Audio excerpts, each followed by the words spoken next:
graça e paz, que alegria estar com você nesse segundo dia de 12 dias que vamos percorrer uma jornada que vai ser extraordinária, eu tenho certeza. Ontem nós tratamos aqui de um tema e de um assunto que certamente trouxe muito enriquecimento para nós quando nós nos propomos a estudar não somente o Apocalipse, mas qualquer texto das Sagradas Escrituras. E nós trabalhamos o tema foco. Hoje o meu tema com você é resultados sem processos. Eu estou propondo esse tema na realidade porque nós vivemos uma geração que busca muito resultados sem, contudo, se submeter ou respeitar os processos para que a gente possa chegar nessa conquista. Eu fico impressionado de ver a quantidade de pessoas que dia após dia insistem em acreditar que é possível, por exemplo, alcançar o corpo perfeito em 30 dias. A gente está cansado de ver nas redes sociais e nas propagandas esse tipo de promessa, né?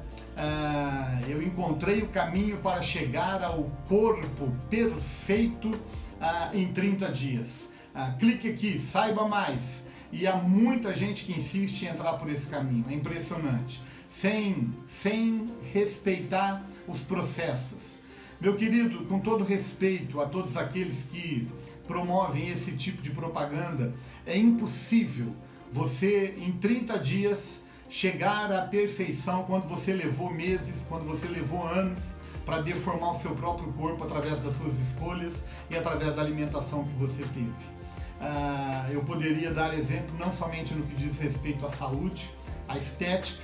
Eu poderia ainda usar aqui aquelas propagandas que aprenda um novo idioma em 30 dias.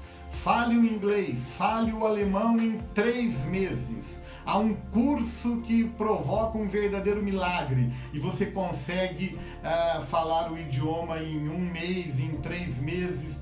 Meu querido, eu lamento te informar e te dizer, mas é impossível você aprender um idioma em 3 meses. É praticamente impossível. Nem quem se submete a uma imersão consegue fazer isso, consegue esse tipo de conquista.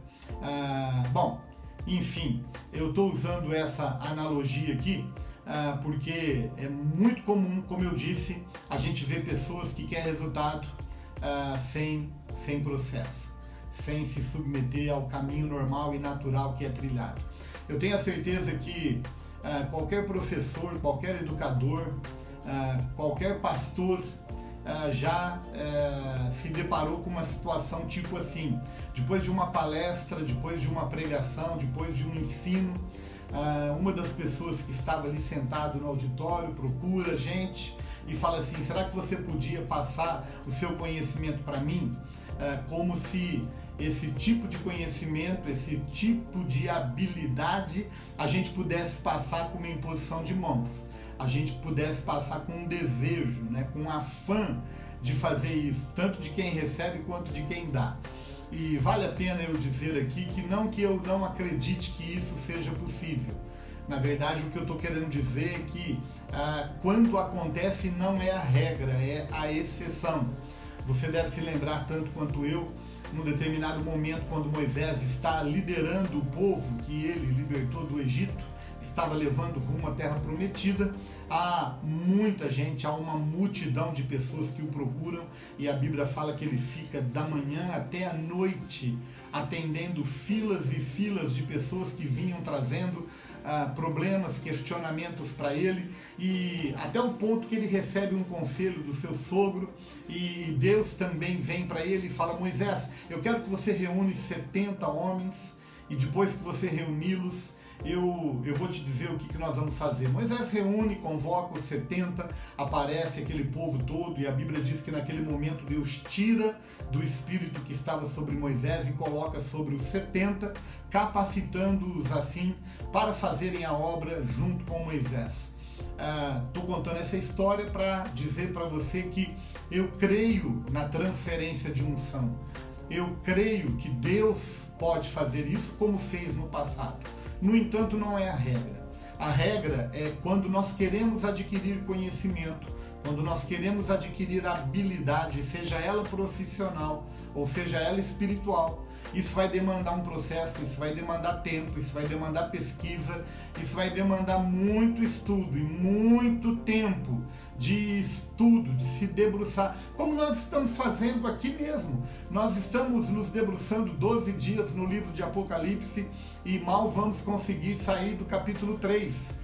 A coisa é muito vasta, é muito intensa, é muito profundo e a gente precisa de um processo para a gente chegar a esse nível de conhecimento. Estou falando isso e estou me lembrando de uma conversa que eu tive há alguns anos, que nós tivemos, na verdade, estávamos recebendo aqui na nossa igreja, em Ribeirão Preto, o Dr. Adalto Lourenço, um cientista cristão, e ele compartilhou na época que ele tinha gastado os últimos 4 anos da vida dele estudando a Arca de Noé e cada detalhe que compôs a Arca de Noé. E eu fico pensando, meu Deus, um homem fica 4 anos estudando a Arca de Noé, aquela leitura que às vezes a gente faz de uma forma tão superficial, tão rápida, e muitas vezes queremos entender com profundidade os detalhes da arca. Esse homem, um cientista, uma pessoa extremamente qualificada e capacitada, gasta 4 anos da sua vida nesse estudo. O que é isso? Isso é processo. Seria até injusto eu chegar para um homem desse e dizer para ele assim, olha, coloca a mão na minha cabeça aqui, passa esse conhecimento, passa essa habilidade que o Senhor tem de ensinar. Meu Deus, existe um processo para a gente chegar lá. Eu poderia falar de mim mesmo aqui, porque eu gastei 4 anos da minha vida me submetendo ao processo de um ensino teológico. Me submeti a 4 anos de estudo, de provas, longe de casa, longe do meu estado, longe da família, 4 anos distante para poder me preparar melhor, para poder exercer o meu ministério hoje com excelência. Então, tudo na vida precisa ser passado por um processo para a gente poder chegar onde a gente quer chegar. Eu estou falando tudo isso e uma série de coisas vem surgindo na minha mente, né, em relação a esse assunto. Nós tivemos agora há pouco, menos de um mês, a nossa maior conferência aqui na igreja, em Ribeirão Preto, chamada Revisão, a Revisão 2020. E eu fiquei impressionado com uma das palavras que foi ministrada pelo pastor Jackson Antônio, lá de Londres, onde ele deu ênfase exatamente na questão do processo. Ele trouxe uma informação que, por mais simples que seja, eu nunca tinha parado para fazer essa relação e para pensar. Ele fez menção ao primeiro casal, Adão e Eva, dizendo que o primeiro casal foi criado pronto, né? Foi criado pronto, perfeito. Eles já nasceram grandes, já nasceram adultos, não passaram pelo processo de crescimento, de desenvolvimento, nada disso. Jesus não, Jesus foi diferente. Jesus ele se submeteu a todo o processo normal e natural que qualquer criança se submete, ou seja, Jesus ele precisou nascer, ele precisou crescer, ele precisou passar pela adolescência, pela infância. Então assim, ele se submeteu a todo o processo até chegar à idade adulta, até dar início ao seu ministério. E recentemente eu fui convidado pelos jovens da Igreja Cristo Salva de Campinas. Nós temos um excelente relacionamento com essa igreja e os jovens me convidaram para uma live. E o tema dessa live era Jovens Extraordinários. E eu até brinquei, não sei nem por que me chamaram para fazer parte de uma live para tratar de um assunto desse. Mas enfim, isso não é o caso agora. O fato é que quando eu fui orar e fui tentar ouvir Deus, discernir como é que nós íamos abordar esse assunto nessa live, o Senhor me trouxe uma impressão muito forte no meu coração, que inclusive nós usamos como fundamento e como base durante toda aquela live, durante toda aquela hora que a gente ia ter ali para conversar com os jovens. Na verdade, nem deu tempo em 1 hora. Nós precisamos encerrar a primeira live e começar a segunda live. Mas o Senhor me trouxe uma informação que eu quero compartilhar aqui com você e quero usá-la inclusive como fundamento da argumentação para falar da da importância de submissão aos processos. Porque nós vivemos uma geração que quer resultado, que quer conquista sem investir tempo, sem pagar o preço, sem se submeter ao processo. E a frase que Deus trouxe muito forte ao meu coração naquela ocasião foi o seguinte: Deus disse assim, olha, eu não chamo jovens extraordinários. Os jovens se tornam extraordinários por causa das suas escolhas, por causa das suas decisões e por causa dos seus comportamentos. Então eu estava entendendo com muita clareza naquela ocasião que Deus estava me levando não a procurar jovens extraordinários na Bíblia, mas a procurar comportamentos e posturas extraordinárias que fizeram com que esses jovens se tornassem extraordinários por causa das suas escolhas. E eu me lembro que nós começamos a estudar a palavra de Deus, as escrituras sagradas, e uma das primeiras frases que me chamou a atenção foi exatamente o tema de uma das salas da nossa conferência revisão aqui, que foi a seguinte frase: capacidade de ver além dos muros. Essa foi uma frase que saltou ao meu coração quando eu estava estudando as bênçãos que Jacó estava dando aos seus filhos um pouquinho antes da sua morte. E aquele detalhe me chamou a atenção, sabe? A capacidade de ver além dos muros. Obviamente que eu coloquei com as minhas palavras essa frase. Quando você lê a bênção que Jacó dá para José ali, Jacó fala assim que José é um ramo frutífero junto à fonte, e que os seus galhos, os seus ramos se estendem sobre os muros. Ali eu parei, Deus trouxe um insight, Deus trouxe uma revelação e me disse: aqui está uma atitude extraordinária, alguém que tem a capacidade de ver além do muro. E sabe, querido, eu queria que agora mesmo, onde quer que você esteja, você parasse para você pensar. Se você estivesse numa trilha, se você estivesse numa estrada, se você estivesse caminhando de um ponto A até um ponto B, onde você deseja chegar, só que no meio do caminho, no meio da trilha, você encontra um muro. Surge um muro na sua frente. Qual seria a sua postura? Qual seria o seu comportamento diante desse muro que surgiu? Eu gostaria que você respondesse com profundidade essa pergunta, porque essa resposta vai revelar se você tem a capacidade de ver além dos muros ou não. Sabe por quê? Porque a maioria de nós, diante dos muros, a gente vai parar, a gente vai retroceder, a gente vai voltar e a gente não vai continuar rumo à nossa conquista. Sabe por quê? Porque na maioria das vezes nós entendemos que os muros, eles são os elementos limitadores. Ou seja, eu estou numa trilha, eu estou numa estrada, mas agora tem um muro, tem um paredão, não tem como eu prosseguir, então eu vou voltar, eu vou parar, eu vou retroceder, não dá para continuar. Existe algo que me limita para chegar lá. Mas eu quero dizer que o que Deus está buscando nesses dias são pessoas, não somente jovens, mas pessoas que têm a capacidade de olhar para o muro e não vê-lo como um elemento limitador, mas vê-lo como um elemento motivador, no sentido de motivar você e eu a querermos ver o que é que está do lado de lá do muro. Porque na maioria das vezes, se não em todas, eu vou dizer para você que do lado de lá do muro tem coisas muito mais extraordinárias, muito mais tremendas do que tudo que nós já provamos e experimentamos do lado de cá do muro. E o muro só está surgindo aí para nos impedir de viver essa vida plena e essa vida abundante que todos nós temos o desejo de viver.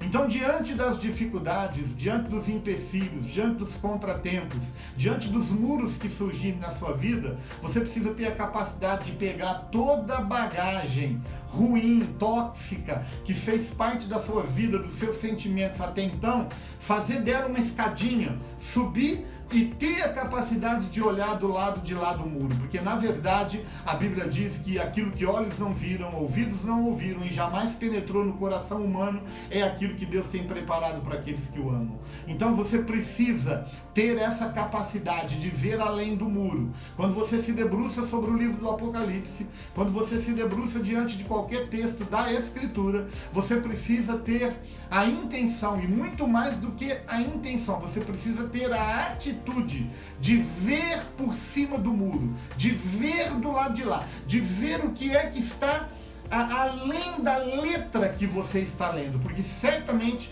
Deus vai trazer revelações que vão ser muito ricas para mim e para você. A segunda postura que eu encontro aqui, o segundo comportamento, é quando eu leio no livro de Atos um texto que diz que houve um homem que ele foi achado o homem segundo o coração de Deus. E aqui eu preciso dar uma pausa bem rápida e objetiva, porque eu sei que diante de uma frase dessa, a maioria de nós já nos esquivamos até de nos aprofundarmos muito sobre esse assunto, porque eu tenho certeza que tanto quanto eu, você deve olhar para um texto desse e falar assim: impossível, eu nunca vou ser um homem segundo o coração de Deus, com tanto pecado, com tanta coisa errada na minha vida que insiste em fazer parte da minha natureza. Eu me sinto mais como Paulo, que diz: o mal que não quero fazer se faço, o bem que quero fazer se não faço. Miserável homem que sou, quem me livrará do corpo dessa corrupção? Mas eu quero dizer para você, querido, que o que fez de Davi um homem segundo o coração de Deus não foi a sua impecabilidade. Aliás, muita gente insistiu em percorrer esse caminho da impecabilidade, achando que porque somos filhos de Deus não temos pecado. Eu quero dizer para você que isso não é verdade. A minha intenção também não é desconstruir toda a imagem que você tem de Davi, mas quando você estuda com profundidade a vida de Davi, a história de Davi, você vai entender que o que fez com que esse homem se tornasse o homem segundo o coração de Deus não foi o fato dele não pecar, mas foi o fato dele ter um coração contrito, um espírito quebrantado, que aceitava correção, que aceitava confronto, que confessava o seu pecado. E eu sugiro inclusive que você leia o Salmo 51, porque o Salmo 51 descreve com profundidade o que estava no coração de Davi quando ele foi confrontado pelo profeta Natan diante do pecado que ele havia cometido. E não para por aí. Eu disse que eu não queria desconstruir a imagem que você tem de Davi, mas quando você faz uma análise de Davi como marido, uma análise de Davi como pai, você vai ver tanta fragilidade, você vai ver tanto pecado, que inclusive comprometeu a sua vida, sim, mas o que Deus está interessado é no nosso quebrantamento, no nosso arrependimento, na nossa disposição de corrigir a nossa vida.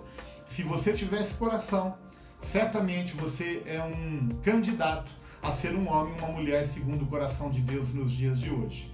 Quando eu continuo estudando a palavra, eu encontro uma outra postura, um outro comportamento de uma outra jovem. Eu escolhi, na verdade, 2 exemplos de homens, 2 exemplos de mulheres, para não achar que eu estou pendendo para um lado ou para o outro, mas eu encontrei 4 jovens extraordinários, 2 homens e 2 mulheres. O primeiro homem, José, o segundo, Davi. Agora eu vou para a primeira mulher, que tinha uma capacidade de sentir no lugar do outro. Isso chama compaixão, isso chama empatia. Quando nós temos um coração cheio de compaixão e cheio de empatia, certamente nós somos candidatos a experimentar o melhor de Deus. E nós estamos dispostos a nos submetermos ao processo. Todos esses exemplos que eu estou dando para você aqui são de pessoas que se submeteram ao processo. Quando você estuda para a vida de José, você vai ver que esse jovem levou mais de 20 anos entre o sonho dele e o cumprimento do sonho. Mas ele precisou passar por venda como escravo, ele precisou passar por calúnia, ele precisou passar por prisões, enfim, a história dele é um tanto que conturbada, mas o fato é que esse jovem permanece fiel e por isso ele se submeteu ao processo. Quando a gente olha para Davi, a mesma coisa. Davi foi um homem que foi ungido rei, não foi rei de fato e de verdade, porque o outro estava ocupando o lugar, houve uma perseguição, houve muita luta, mas enfim, Davi se submeteu ao processo até o dia que Deus o colocou sentado no trono como rei. Eu estou me referindo agora à primeira jovem que tem a capacidade de sentir no lugar de, eu estou falando de Esther. Esther foi uma jovem que, diante da possibilidade do aniquilamento do seu povo, o povo judeu, ela, numa das frases mais extraordinárias da Bíblia, é quando ela passa um comando. Ela diz assim: olha, vai e fala para todos jejuarem. Eu e as minhas servas também vamos jejuar por 3 dias. Depois que eu jejuar, eu vou entrar na presença do rei. E se eu morrer, eu morri. Gente, eu fico pensando o que levaria uma jovem, bonita, bela, candidata, né? Candidata não, já rainha, já ocupando esse lugar, mas sem a possibilidade de entrar na presença do rei, sem ser chamada. Quando ela está diante da possibilidade do aniquilamento do seu povo, o povo judeu, ela fala, eu vou entrar na presença do rei, vou pedir clemência, vou pedir graça, mesmo diante da possibilidade de morte, porque o rei não me chamou. E aqui eu fico olhando para essa jovem, eu fico pensando, meu Deus, que exemplo de Jesus, de se colocar no lugar do outro e de tratar a vida como não preciosa, ou como não preciosa mais do que a fidelidade à vontade de Deus para a sua vida. Essa foi uma postura que certamente impressionou muito o coração de Deus. E a última postura que eu quero compartilhar com você aqui, a última decisão, na verdade, foi a capacidade de uma jovenzinha de dizer sim diante de um chamado tão extraordinário que Deus tinha para essa jovem chamada Maria. Maria, você sabe tanto quanto eu, a jovem escolhida para ser o útero que iria carregar o Filho de Deus, o Messias, o Senhor Jesus Cristo. Só que diante dessa gravidez gerada pelo Espírito Santo, essa mulher corria o risco de perder sua própria vida, porque imagina se hoje é mal vista uma jovem que dentro de um processo de noivado aparece grávida, sem ter tido relacionamento íntimo com o seu noivo. Ia ser no mínimo suspeito e todos iriam julgá-la. Imagina naquela época uma jovenzinha noiva de José, de repente aparece grávida e José sabia que ele não tinha tido relacionamento íntimo com Maria, mas essa história, ela só foi linda porque essa jovenzinha, ela teve coragem de dizer sim diante de um chamado que poderia custar até a sua vida, mas ela disse, eis-me aqui, Senhor, cumpra-se em mim a tua vontade. Ou seja, todos esses exemplos foram exemplos de pessoas que se submeteram ao processo. Querido, não incorra no erro de estudar o Apocalipse e de estudar qualquer texto das Escrituras, ou de estabelecer qualquer conquista na sua vida, de um alvo, de uma meta, de um sonho, sem respeitar o processo para chegar lá, porque na maioria das vezes, quando nós aceleramos o processo de amadurecimento, nós provocamos uma agressão e uma ação antinatural. Poderia dar até o exemplo aqui de uma fruta, quando a gente submete ela a um processo de amadurecimento mais rápido, vai até acontecer, mas no mínimo a gente precisa olhar na perspectiva de que a gente está produzindo uma agressão e algo antinatural, porque o correto é ela crescer ali no pé mesmo, daquele jeitinho. Eu quero finalizar essa nossa reflexão colocando essa ferramenta, essa chave na tua mão. Ontem nós falamos sobre foco, hoje estamos falando sobre resultados com o processo. Nós não podemos querer os resultados, querer as respostas, querer as soluções, querer entender o Apocalipse, sem contudo gastar tempo, investimento, pesquisa, análise, ouvir muitas pessoas que estão na nossa frente em termos de tempo e de maturidade na fé, e aí sim a gente poder orar, discernir e concluir em Deus. E mais uma vez eu quero dizer para você, o mais importante não é saber quando vai acontecer, não é saber ou crer se vai acontecer, não é entender os sinais que vão fazer parte, mas é saber como eu e você vamos estar o dia que esse dia chegar. Eu quero finalizar orando e quero pedir que Deus nos ajude nesse processo para que a gente possa cumpri-lo no tempo de Deus. Amém? Pai, nós te agradecemos mais uma vez por tanta riqueza depositada na nossa vida, que certamente nos ajudará muito, não somente a ter uma visão do Apocalipse, mas ter uma visão das Sagradas Escrituras, com maturidade, com entendimento, com sabedoria. Senhor, livra-nos dessa aceleração de processo, livra-nos dessa geração que quer resultado sem obedecer o caminho natural. Nós reconhecemos que precisamos de investimento, e precisamos também de luz, de revelação do Senhor, que certamente vai nos ajudar a entender com mais profundidade a Tua Palavra. Essa é a minha oração nesse dia, em nome do Senhor Jesus Cristo. Eu quero dizer para você algo antes de finalizar. Já estou finalizando, já orei, mas eu quero dizer para você, se você não viu o vídeo de ontem, onde nós falamos sobre foco, eu quero pedir para você, dá uma corridinha lá, não perca essa ferramenta, não perca esse ensino, essa riqueza, porque na verdade nós estamos compartilhando 5 segredos para aí sim, no 6º dia, podermos entrar especificamente em cada uma das cartas às igrejas do Apocalipse. Esse é o meu desejo e certamente o Senhor vai nos dar graça para chegar lá. Deus te abençoe e eu te vejo aqui amanhã.